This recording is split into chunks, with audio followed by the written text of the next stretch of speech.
जयशंकर यूनुस से नहीं मिले, लेकिन तारिक रहमान से मिले, यहाँ तक कि पाकिस्तान के स्पीकर से भी मिले। जैसे ही तस्वीर सामने आई, वैसे ही सवाल उठने लगे कि क्या भारत ने ढाका को नाराजगी का खुला संकेत दे दिया है, और क्या बांग्लादेश की अंतरिम सरकार पर भरोसा अब टूट रहा है। बड़ा सिग्निफिकेंट इसलिए है कि खुद मोहम्मद यूनुस जो इस वक्त डिफेक्टो प्राइम मिनिस्टर हैं, टाइटल तो उनका chief adviser to government of Bangladesh, उन्होंने खुद इस पिक्चर को ट्वीट किया। इसकी अहमियत इसलिए है क्योंकि जब से ऑपरेशन सिंदूर हुआ है, आपको पता है यहाँ तो ये पॉलिटिशियंस तो छोड़ें, गवर्नमेंट छोड़ें, वो तो अपने स्पोर्ट्समैन और उनको हाथ मिलाने की इजाजत नहीं थी। अब देखना ये है, सवाल ये पैदा होता है कि बांग्लादेश की जो लीडरशिप है वो इसको किस अंदाज से देखते हैं, क्योंकि उन्होंने भी इसको काफ़ी ज़्यादा प्रोजेक्ट किया। बाय द वे, बांग्लादेश की लीडरशिप ने भी इसको इसी अंदाज से प्रोजेक्ट किया कि जी ठीक है, अच्छा है, ज़बरदस्त है, इट्स फाइन, इट्स ओके। यकीनन ये इस तरफ जो है इशारा करती है ये बात, या कह लीजिए हम उम्मीद लगा सकते हैं कि दोनों कंट्रीज के बीच में मामलात जो हैं वो थोड़े से जो है धीमे होंगे।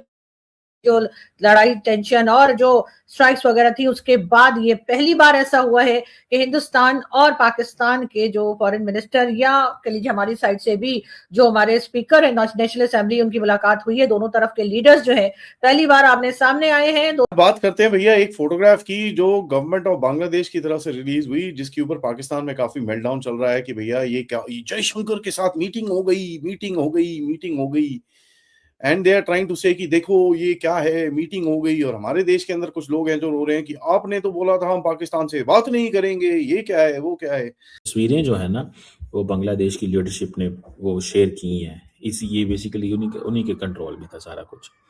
That is important. नमस्कार दोस्तों, जियो भारत में आपका स्वागत है। दोस्तों, डिप्लोमेसी में कभी कभी खामोशी शब्दों से ज़्यादा जोर से गूंजती है। भारत के विदेश मंत्री डॉक्टर एस जयशंकर ने बांग्लादेश की धरती पर खड़े होकर कुछ ऐसा ही किया है, जिसने ढाका से लेकर इस्लामाबाद तक सबकी नींदें उड़ा दी हैं। वो ढाका गए शोक मनाने, लेकिन वहाँ उन्होंने एक ऐसी डिप्लोमेटिक बात की कि यूनुस सरकार को समझ ही नहीं आ रहा कि वो कहाँ जाकर मुँह छुपाए। खबर ये है कि जयशंकर जी ने बांग्लादेश के इंटरिम सरकार के मुखिया मोहम्मद यूनुस से मिलने से साफ इनकार कर दिया। सोचिए, एक विदेश मंत्री दूसरे देश के हेड के शहर में हो और उनसे मिले बिना वापस आ जाए। ये कोई छोटी बात नहीं है, ये एक खुला तमाचा है। भारत ने साफ सिग्नल दे दिया है कि जब तक बांग्लादेश में भारतीयों पर हमले नहीं रुकेंगे, जब तक कट्टरपंथियों को शय मिलनी बंद नहीं होगी, तब तक भारत कोई भी बात नहीं करेगा। लेकिन कहानी यहाँ ख़त्म नहीं होती। जहाँ यूनुस को इग्नोर किया गया, तो वहीं दूसरी ओर जयशंकर जी ने बांग्लादेश के फ्यूचर लीडर माने जाने वाले तारिक रहमान से मुलाकात की, और यहाँ तक कि पाकिस्तान के स्पीकर से भी मुलाकात करी और उनसे हाथ भी मिलाया। सोचिए, एक तरफ मोहम्मद यूनुस को मिलने से इनकार कर दिया गया, तो वहीं दूसरी ओर पाकिस्तान के स्पीकर से हाथ मिलाया। इसका मतलब साफ है, भारत ने बता दिया है कि हम ऑप्शंस खुले रखते हैं, और अगर करंट सरकार लाइन पर नहीं आई तो हम ऑल्टरनेटिव लीडरशिप से डील करना भी जानते हैं। आज की वीडियो में हम इसी ज़बरदस्त कूटनीति को डिकोड करेंगे। जयशंकर के दौरे का सबसे बड़ा संदेश जो हुआ, उससे ज्यादा जो नहीं हुआ वो था बांग्लादेश की अंतरिम सरकार के मुख्य सलाहकार प्रोफेसर मोहम्मद यूनुस से जयशंकर ने कोई मुलाकात नहीं की, जिसके बाद ये सवाल पूरी दुनिया में चर्चा का विषय बन गया कि जयशंकर यूनुस से क्यों नहीं मिले। सर, नॉर्मल कस्टमर ही होते हैं, ये कोई वो नहीं है। आप इसको उस सेंस में नहीं कह सकते कि ये कोई और एंगल में, ये एक जनरल सी वो एक चीज़ है। सो अब देखना ये है, सवाल ये पैदा होता है कि बांग्लादेश की जो लीडरशिप है वो इसको किस अंदाज से देखते हैं, क्योंकि उन्होंने भी इसको काफ़ी ज़्यादा प्रोजेक्ट किया। बाय द वे, बांग्लादेश की लीडरशिप ने भी इसको इसी अंदाज से प्रोजेक्ट किया कि जी ठीक है, अच्छा है, ज़बरदस्त है, इट्स फाइन, इट्स ओके, मतलब चलता है, होता है, इट्स फाइन। ये कोई बहुत बड़ी वो नहीं है। लेकिन उन्होंने तस्वीरें जो है ना वो बांग्लादेश की लीडरशिप ने वो शेयर की हैं, इसी ये बेसिकली उन्हीं के कंट्रोल में था सारा कुछ। That is important. लेकिन दूसरी तरफ अगर मैं ये देखूं कि जो मैं स्टडी कर रहा हूँ, अगर मैं देखूं तो जो चीज़ नज़र आती है वो ये नज़र आती है कि जो लोग हैं इंडिया के और पाकिस्तान के, they are not happy, they are tough, they are getting tough with each other. और उसकी वजह यह है कि इंडियंस ये समझते हैं जी हमने पाकिस्तान के साथ अब बात नहीं करनी, जो major public discourse societal level पे जो डिस्कोर्स है, इसके अलावा और नहीं।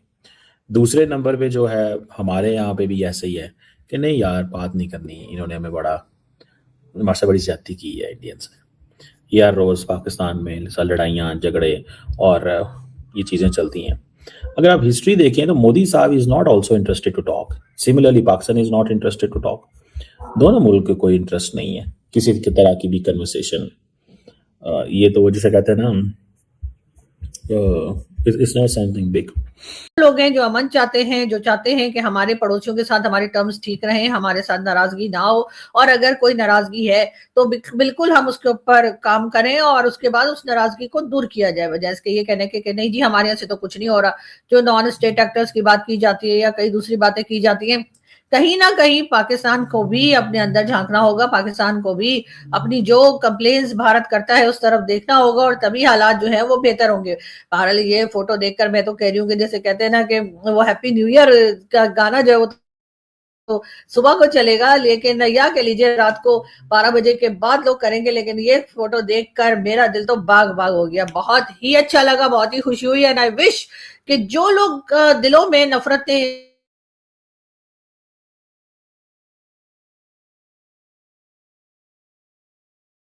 में जो है वो कुछ सही हो जाए, उस किस्म की जो लड़ाई झगड़े और गुस्से वाली उनकी हालत है वो खत्म हो, और सब लोग जो है वो ऐसे ही मिलकर और इसी तरीके से शानदार तरीके से मुस्कुराते हुए हाथ मिलाएं।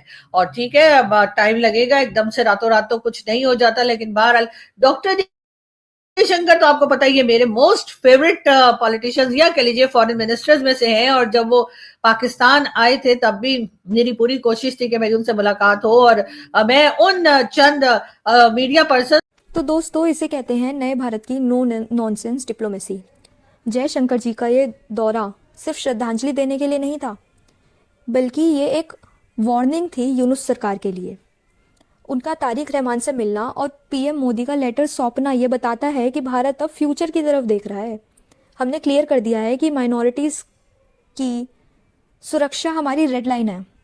अगर आप एंटी इंडिया नारे लगाएंगे और इस्कॉन मंदिरों पर हमले होने देंगे तो न्यू दिल्ली में आपके लिए रेड कारपेट नहीं बिछेगा।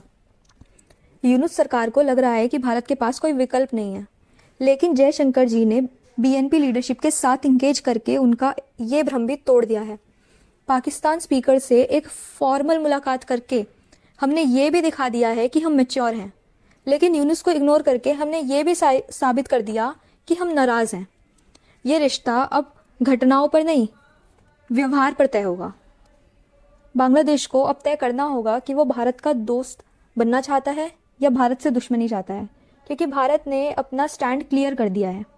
अगर आपको डॉक्टर एस जयशंकर जी का ये कड़क अंदाज पसंद आया तो वीडियो को लाइक करके कमेंट में जय हिंद लिखकर बताएं कि क्या भारत को ऐसा करना चाहिए था। साथ ही ऐसी ही दमदार वीडियो के लिए जियो भारत को सब्सक्राइब कर बेल आइकन दबाना ना भूलें। जय हिंद।